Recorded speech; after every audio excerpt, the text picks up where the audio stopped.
Hello, and welcome to the Postcode Revolution podcast, talking the future on your doorstep. I'm Jack Cooper, founder and director of Postcode Revolution, an organisation focused on community building and emergency climate adaptation in the neighbourhoods we call home. This series explores the ideas of Postcode Revolution to change the world of business as usual. With us today is Joolz Thompson, founder of Community Benefit Society iFarm and managing director of Community Climate Action UK. He's also part of the core team for the Great Collaboration and is a parish councillor for Hopton-cum-Nettishall in Suffolk. Welcome to the podcast, Joolz. Thanks, Jack. Really good to be here. Could you tell us the story of iFarm?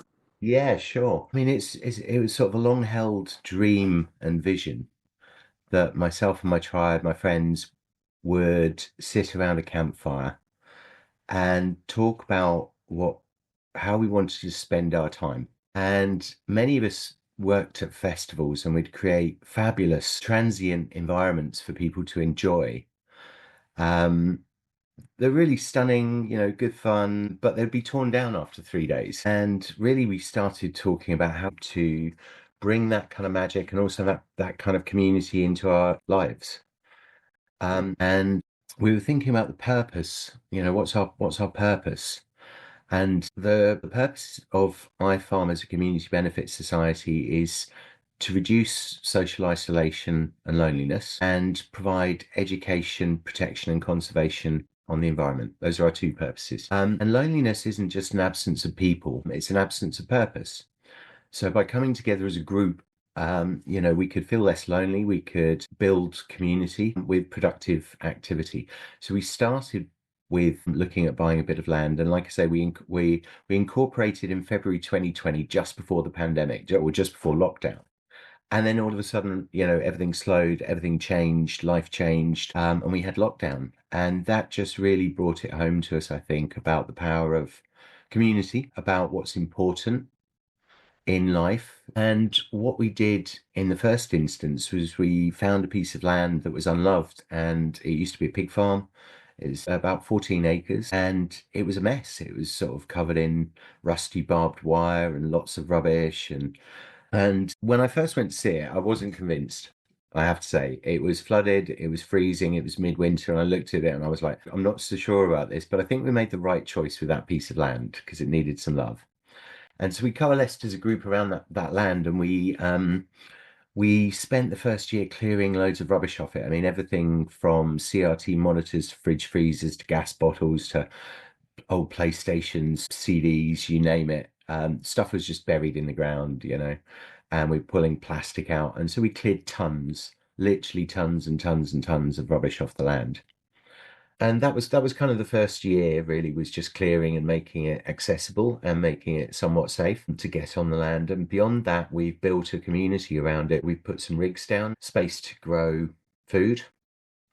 We've got some berms, some ditches, and some limited market gardening, I would say. We've got a variety of different produce that we've grown and just kind of distributed it to the local community. We've got 4 acres of fen, positively Jurassic fen that nobody's been in for decades. So that's really for protection and conservation. And then we hold regular open days. And beyond that, I think we were digging potatoes, and it's around where I grew up. So the local pub, the White Horse, was my local as a boy. And we were digging potatoes and got thirsty and I wanted a pint. So we drove around the corner to the pub, and to my horror, it was shut. And so I turned to the people in the car and sort of looked at them and said, well, should we buy it? And so we embarked on this journey of buying the pub. And one of the reasons for that is because when we described the land, having a piece of land, we'd also talked about sort of what sort of facilities might be helpful to have. Like a kitchen for shared cooking, somewhere to socialize, somewhere to tell stories, somewhere to light a fire, somewhere to dance, and invariably, somewhere to put the world to rights over a pint. It was a very steep learning curve and a sort of I would describe it as 3-year labor of love. The first year we had to get an asset community value nomination for the pub. So that was 7,500 words of evidence plus appendices about what it would mean to the community if it was lost. And the first year on that then was negotiating with the owner, who initially was quite hostile, but actually by the end of the process was very supportive of our aspirations and helped us move from being just a loose community group outside of the pub, having meetings on occasion, to being in the pub with keys and having a tenancy. And we ran the pub for a couple of years, got it back up and running, and then another 100,000 words later, we got support from the government's community ownership fund to help us acquire the pub with some significant fundraising and support and investment from the local community via way of community shares. And so delighted to finish the story with the fact that the community bought the pub in February last year. And it's dearly loved and forms an integral part of the iFarm ethos. And the I in iFarm, the long form, is Ikigai Farm Limited. And Ikigai is a Japanese philosophy that is most commonly described as a Venn diagram. And it's that which you're good at, that which the world needs, that which you can be paid for, but also that which you love. So what you love, what you're good at, what you can be paid for, and what the world needs, and where they come together in the center, that's your purpose, your raison d'etre. And if you find your Ikigai, you live a longer, healthier, more prosperous, purposeful life. And so that's kind of the ethos behind iFarm. And yeah, I mean, it's marvelous to see it flourish and flower. And I can testify, I've been to the beautiful land of iFarm and the wonderful White Horse. I highly recommend to listeners to check both of these out if you're in the area. So Jules, what has your experience been like as a parish councillor? Oh wow. If you told me 2 years ago I would be a parish councillor, I would have laughed at you. Um, but I'm really pleased that I accepted an invitation to join a parish council. And it's been a really interesting learning journey in terms of understanding the mechanisms of local government, and the influence we can have as a parish council. And we do have an extraordinary amount of power potentially. A parish council can actually vote itself what's called general powers of competence. And that means a parish council can do anything that an individual can do as long as we're not breaking the law. So that means we can set up a private limited company, for instance, a corporation, and then go and do stuff. We can borrow money and we can make significant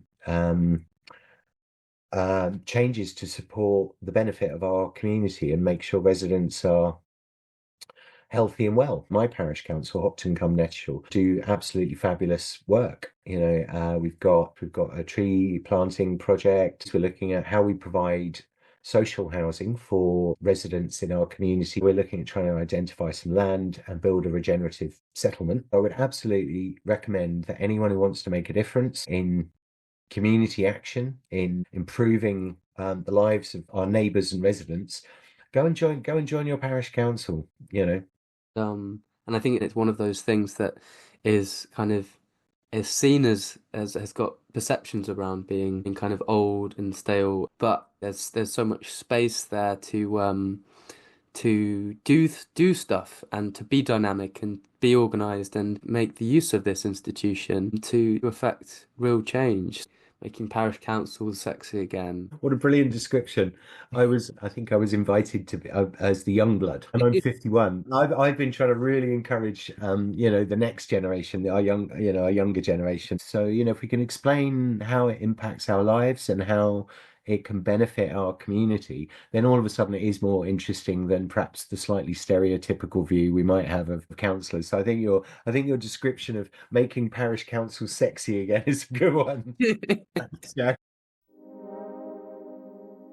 Having built the community infrastructure of the White Horse and Live Farm, could you explain to listeners what Community Climate Action UK is and the story of how that came about? Sure. Yeah, good question. Again, I think as part of our ethos and vision of iFarm, we always imagined it being part of a larger story and a larger journey.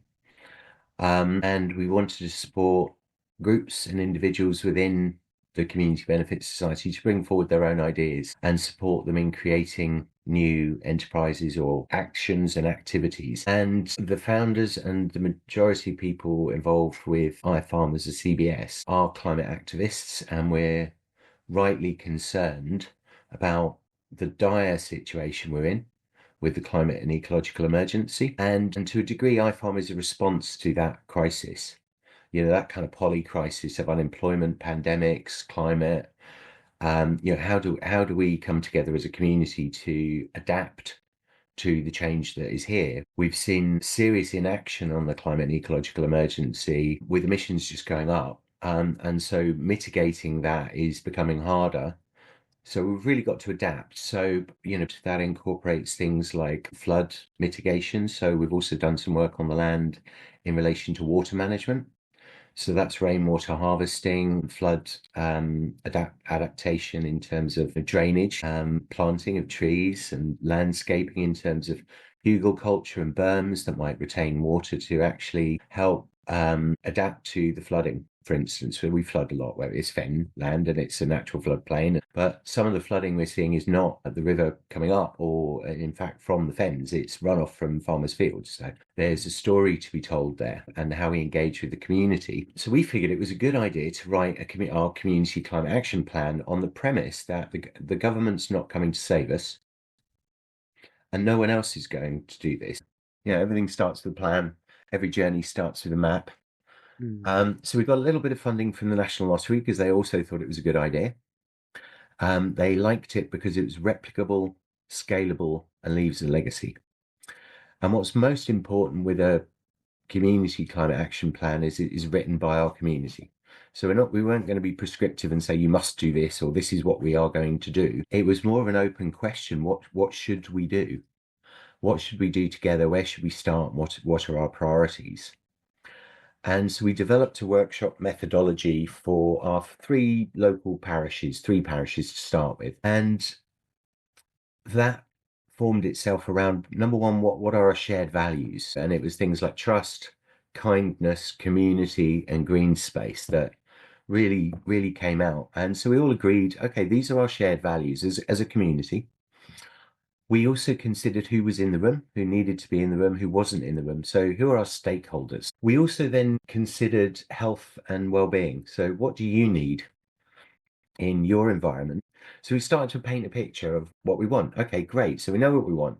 We know what values we share, and we know who we need to be in the room, along with what we successfully had, representation for education from our councils, from faith groups and our residents, local businesses, all collaborating to write our plan. And then we considered what themes we wanted to work on. And again, this was a process of deliberative democracy where we all wrote down ideas and then we chose the top 5. And the top 5 were housing, energy, food, transport, and biodiversity. And then we considered what projects we were going to deliver as a group, as a community, and as a team. And what's most important is how we enact that. Writing plans are great. I think Eisenhower said planning is essential, but plans are useless. So what's really important is enacting that plan. And that was a couple of years ago now, and I'm delighted to say we made progress. But what was really interesting, what happened was we were then contacted by neighbouring parishes who said, wow, we've seen what you're doing. That's great. We'd like to join in. And green groups around us. So we grew from 3 to 6 to 9 parishes. We formed a green cluster because, again, we're stronger together. Our green cluster is now a founding member of Suffolk's Community Energy Forum and Steering Group. We've also got our own community energy projects. We've got projects on housing as well. Obviously, food. iFarm is a big part of that. We've got some big plans moving forward. Biodiversity. I think transport's the toughest nut to crack, particularly in a rural area. And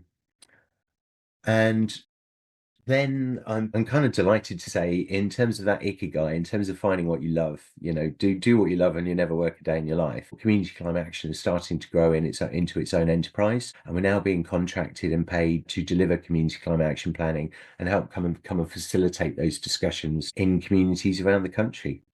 often paid by county councils or parish councils to come and help them write their plan. And because we all recognise that we need a plan, we need to take action, and I'm delighted that I've found my Ikigai in that, and I can do what I love, what the world needs, what I can be paid for, and what I'm good at. That's a great note to end on, and thank you for coming on. Most welcome. An absolute pleasure as always to talk to you, Jack. And thank you all for listening. This podcast was produced and edited by me, Jack Cooper, with music by Lisa Mira and Boomtown. Please rate and share the podcast if you enjoyed it, and if you'd like to support Postcode Revolution and dive deeper into these ideas, you can become a supporter for £5 a month on Patreon and access the extended cut of this conversation and all the others in the series. Thanks for listening. See you in 2 weeks.